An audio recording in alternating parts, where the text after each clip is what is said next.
படமே ரொம்ப சூப்பரா இருந்துச்சு. ரொம்ப ஒரு ஃபீல் குட் மூவி அப்படிதான் சொல்லணும். ஏன்னா வந்து இந்த மாரி படங்கள் வந்து எல்லாரும் பார்க்கணும். முக்கியமா லவர்ஸ்லாம் கண்டிப்பா அவங்களும் ரொம்ப பிடிக்கும். அதுக்கேத்த மாரி ரொம்ப அழகா கொண்டு போயிருந்தாங்க. ஒரு டிராமா இல்ல, ஒரு எதுவுமே இல்லாம ஒரு நேச்சுரலா எப்படி இருக்கும் நம்ம ஃபீல் பண்ணுவோம். அந்த மாரி எல்லாமே ரொம்ப ஃபீலிங்கா இருந்தது. அது இல்லாம சாய் பல்லியோட ஆக்டிங் ரொம்ப சூப்பரா இருந்தது. அது இல்லாம ஹீரோவும் சரி, அந்த சின்ன சின்ன விஷயங்கள் எல்லாமே அழகா வந்து ஒரு போர்வையில கொண்டு போய் அழகா சூப்பரா முடிச்சிருக்காங்க. சூப்பர் படம் நல்லா இருக்கு. இது நார்மல் லவ் ஸ்டோரி தானே, இல்ல டிஃபரெண்டா லவ் லைன் காமிச்சிருக்காங்க? இல்ல ஒரு நாள்ல இப்ப இப்ப எப்ப ஒன் சைடு லவ் பண்றோம்லாம் யோசிப்பான்ல. எப்படியாவது அவன நம்ம கல்யாணம் பண்ணணும்னு ஆசைப்படுவான்.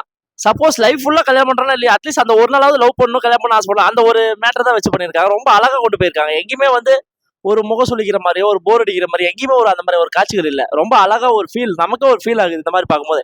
ஏன்னா ஒன் சைடா லவ் பண்றோம் எல்லாமே இந்த மாதிரி இந்த படங்கள் பார்த்தீங்கன்னா கண்டிப்பா அவனுக்கு ஒரு ஃபீல் ஆகும். அந்த மாதிரி ரொம்ப சூப்பரா கொண்டு போயிருந்தாங்க. அதே கிளைமேக்ஸே ரொம்ப அழகா இருந்தது. லேக் அந்த மாதிரி இருக்கா? இல்ல எங்கேயுமே லேக் இல்ல. ஒரு 2 ஹவர்ல முடிச்சாலும் எங்கேயுமே லேக்கா உணர முடியல. ரொம்ப ஒரு கதையோட்டமா பார்க்கும்போது ரொம்ப ஃபீலா இருந்தது. மத்தபடி படம் ரொம்ப நல்லா இருந்துச்சு பார்க்குறது. இந்த மாதிரி படங்கள் எல்லாம் பார்க்கணும். ஃபர்ஸ்ட் ஹாஃப் நல்லா இருக்கா, செகண்ட் ஹாஃப்? இல்ல செகண்ட் ஹாஃப் ரொம்ப நல்லா இருந்துச்சு. ஃபர்ஸ்ட் ஹாஃப் விட செகண்ட் ஹாஃப் ரொம்ப நல்லா இருந்துச்சு. ஜப்பான பார்த்த மாதிரி ஜப்பான்ல என்னென்னலாம் இருக்கும், இருக்காது அப்படின்னு சொல்லிட்டு ரொம்ப ஜப்பானே ஒரு அழகா காட்டியிருக்காங்க. ஜப்பான்ல தான் ஃபுல் படமும் போற மாதிரி ரொம்ப நல்லா இருந்துச்சு. ஏதாவது ஹிந்தி ஆக்டர், பெரிய ஆக்டர் கேமியோ அந்த மாதிரி ஏதாவது வந்திருக்காங்க? இல்ல அந்த மாதிரிலாம் இல்ல. ஃபர்ஸ்ட் ஓப்பனிங் பார்க்கும்போதே நம்ம அமெரிக்கான வந்து ஃபைட்ல வந்து கார்ல வந்து இறங்குற மாதிரி காட்டினாங்க. ஹீரோ என்ட்ரி எல்லாம் இப்படிதான் இருக்கும் அப்படின்னு சொல்லிட்டு கதைக்குள்ள போறாங்க. அது ரொம்ப போகும்போது என்னடா ஒரு வேற மாதிரி ஒரு இது மாதிரி இருந்துச்சு. போக போக போக ரொம்ப நல்லா கொண்டு போயிருந்தாங்க. ஒர்த் வாட்சிங். கண்டிப்பா ஒர்த் வாட்சிங். சூப்பரா இருந்தது படம். லவ்வர்ஸ்லாம் கண்டிப்பா போய் பார்க்கலாம். போர் அடிக்குது அப்படின்னா கண்டிப்பா லவ்வர்ஸ், இந்த ஒன் சைடா லவ் பண்றவன், இந்த லவ்வர் வந்து வச்சுக்கிட்டு என்னடா நல்ல படத்துக்கு கூட்டு போகணுன்ற உணர்றவெல்லாம் கண்டிப்பா இந்த படத்தை கூட்டு போய் கேட்டா கண்டிப்பா லவ் பண்ணாத கூட லவ் பண்ணுவான். அந்த அளவுக்கு நல்லா இருக்கும். படம் நல்லா இருந்துச்சுங்கண்ணா. பாக்குற மாதிரி இருந்துச்சு. அதுக்கப்புறம் இந்த ஒன் டேல அவங்க எல்லாம் மறந்துடுவாங்க. அந்த பையன் துவா இருந்து நல்லா பார்த்துப்பான். நல்லா இருந்துச்சு.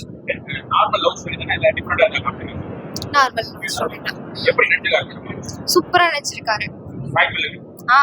சொல்லவே தேவையில்லை, சூப்பரா நடிப்பாங்க. ஏதாவது கேமியோ காமிச்சிருக்காங்க? படம் ஒர்த் வாட்சிங். ஒர்த். நல்லா வந்து பார்க்கலாம். சூப்பரா இருக்கு. நல்லா இருந்துச்சு. லைக் அமீர் கானோட சன் இல்லையா, ஸோ நல்லா நடிச்சிருந்தாரு. ஸோ பெட்டரா இருந்துச்சு. நார்மல் லவ் ஸ்டோரி தானே, இல்ல டிஃபரெண்டா?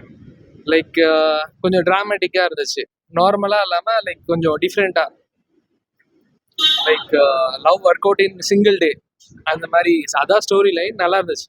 சாய் பல்லவி சூப்பரா நடிச்சிருந்தாங்க. அவங்க தான் like key. So like towards Sai Pallavi movie போயிட்டு இருக்கு. ஏதாவது லேக் அந்த மாதிரி ஏதாவது லேக் வந்து லேக் ஃபர்ஸ்ட் ஆஃப் லேக்னு சொல்ல முடியாது. லைக் ஸ்டோரி லைனே அப்படிதான் இருக்கு. எது நல்லா இருக்கு? ஃபர்ஸ்ட் ஹாஃப் நல்லா இருக்கா, செகண்ட் ஹாஃப்? செகண்ட் ஹாஃப் நல்லா இருக்கு. ரெண்டுமே நல்லா இருக்கு. கம்பேரிட்டிவ்லி செகண்ட் ஹாஃப்ல தான் கிளைமேக்ஸ் இருக்கு. ஸோ நல்லா இருந்துச்சு செகண்ட் ஹாஃப். வருது. எவ்வளவு ரேட்டிங் கொடுப்பீங்க? 10. லைக் ஒரு 8 கொடுக்கலாம். ஆனா யாரும் வந்து பார்க்கல.